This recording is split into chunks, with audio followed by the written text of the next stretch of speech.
Hello, my name is Matthias Cavodi. I'd like to welcome guys to my channel. Today we're going to talk about X-Force, mid-90s X-Force, really kicked ass.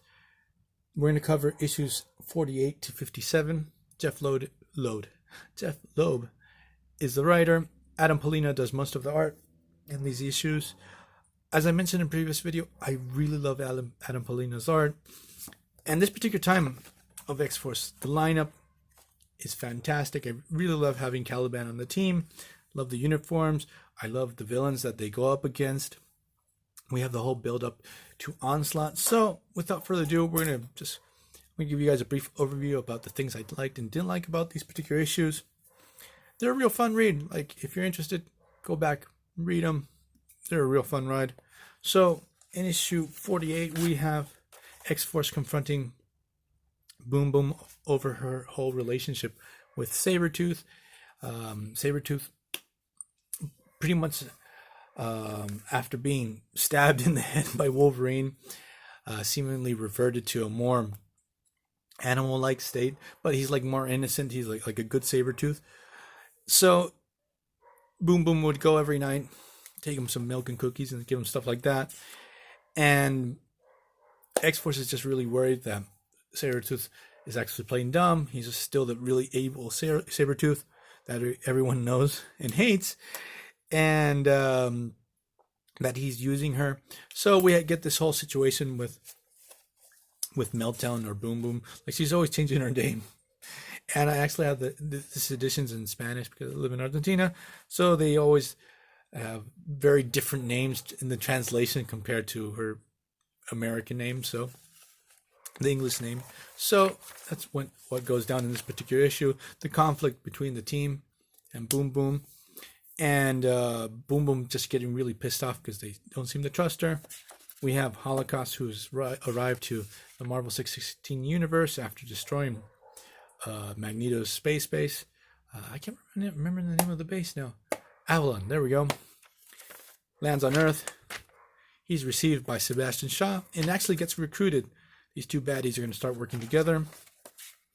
So in the next issue, here we have Sabretooth showing his true colors. Because at the end of the story, it's like Boom Boom gets blocked away from the danger room where Sabretooth is.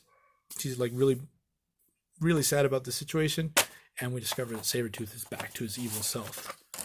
Then, issue 49, we have... basically what goes down in this issue is Sebastian Shaw and Holocaust or Menace hunt down each one of the members of X-Force, take them down because Sebastian Shaw has some evil plan. And the cool thing about this, outside of Sebastian Shaw taking down each member of X-Force, each member of X-Force pairing up with one of the members, so you get these moments with two characters going on with their normal lives, having chats, and they try to develop each one of these characters.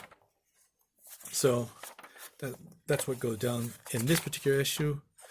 Then issue 50, we have Sebastian Shaw wants to take down Cable. He built himself his own mutant task force, hit squad, using his old students, X-Force. So this is a pretty cool issue, even though the whole premise is like the team gets brainwashed, the whole 9 yards. It's a pretty dumb premise because all these kids have been trained to not get brainwashed or get affected by telepathic attacks. Tessa does the dirty work and they send the team after Cable, so we get some really awesome action. Polina's artwork is a real treat. So obviously at the end of the story, Cable's able to awake the team, stop their brainwashing, make them remember who they are. But the action in this particular issue was really awesome. And the cover was too. Like, 3-page cover. It's really good. Then, issue number 9, we have X-Force ladies going up against Blob. This issue I really love. Polina's art with the Blob. He really lets go with this. We have a change of look for Boom Boom or Meltdown. I really like the aesthetic change to this character. X-Force ladies go to the Nimrod base to go investigate that whole situation that happened previously in the series.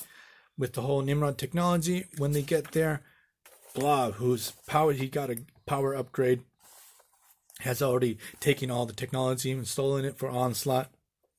And we discover that Blob is one of Onslaught's enforcers. The rest of the issue is just a really dumb Blob versus X-Force ladies battle, but like the whole art, it's all very surreal. And it really shows off that the whole situation between Sabretooth and Meltdown really pushed her over the edge. So she's like more hardcore, and she's actually getting Domino and Siren a little bit worried.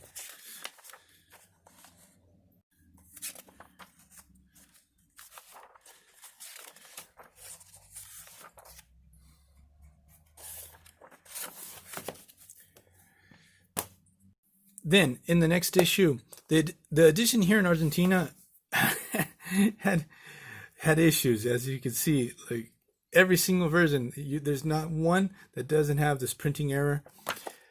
And this is a two-part story arc that's pretty awesome. Someone's hunting down the externals, taking them down one by one.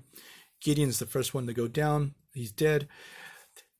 Sunspot and Caliban go to his office because in previous stories, Sunspot used to work with Gideon, but Gideon was in shady business. He was trying to use Sunspot, so on and so forth.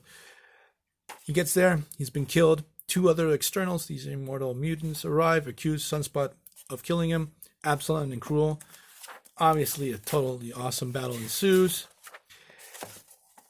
And the cool thing is, to find out who's the whole mystery behind who's hunting down the externals. It's cool to see Shatterstar to really get let loose. This one, Saul, also has been killed. And the big reveal who did it is pretty awesome, because she's one of my favorite X-villains. Because in the next issue, all the characters of X-Force have been taken into police custody. They're trying to explain what the hell went down, why there's 3 dead bodies. And they don't believe them that we have Black Queen is the one responsible. The police accuse them. So we have each one of the X-Force members telling their side of the story of what went down. Here also in this story, Warpath goes missing in action. We don't know where he went.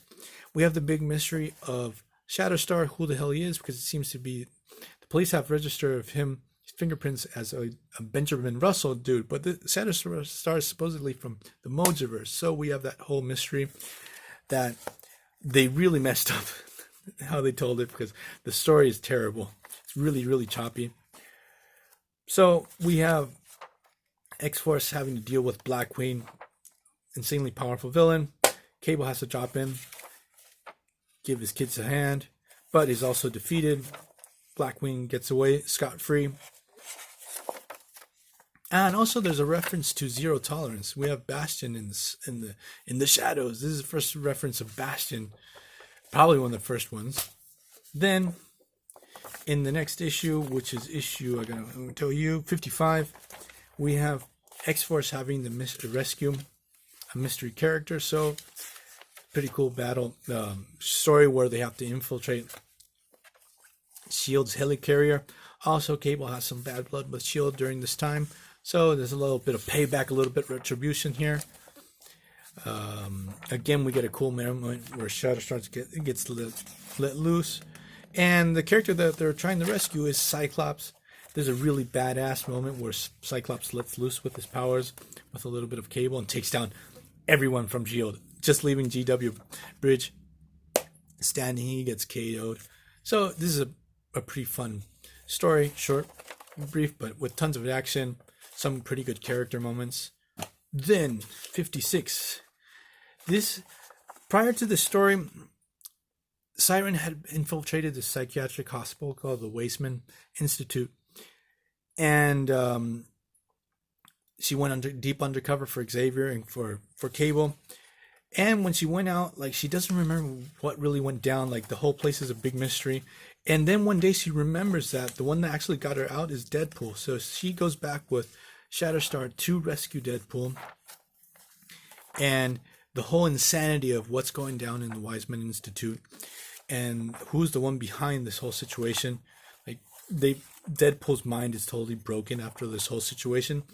And we discover that the game master is the one running the show there. That he was using like this institute to run experiments and stuff like that, mind games. So we get that, and in the final issue, 57, one of the only American issues that, very few American issues that have of X-Force. Shit hit the fan with Onslaught, and now X-Force teaming up with X-Men for the first time have to deal with Mr. Sinister. And what happens at the end of the story, Mr. Sinister plays a fast one on X-Force and kidnaps X-Man. And the really cool moment is Caliban goes crazy when he sees Sinister. He probably has a failsafe put in by Apocalypse there, because he used to be a horseman of Apocalypse. And he totally flips out when he sees Sinister. So after that happens, Caliban's like sort of shaken, because he didn't know he had so much violence within him. So there's like this very tender moment here with Boomer's like, hey, I need a hug. So I'm going to leave this video here. This particular time of X-Force really kicked ass. I really enjoyed it. Back when it came out, I was like 16 years old. So it was really awesome. So see you guys next time. Bye.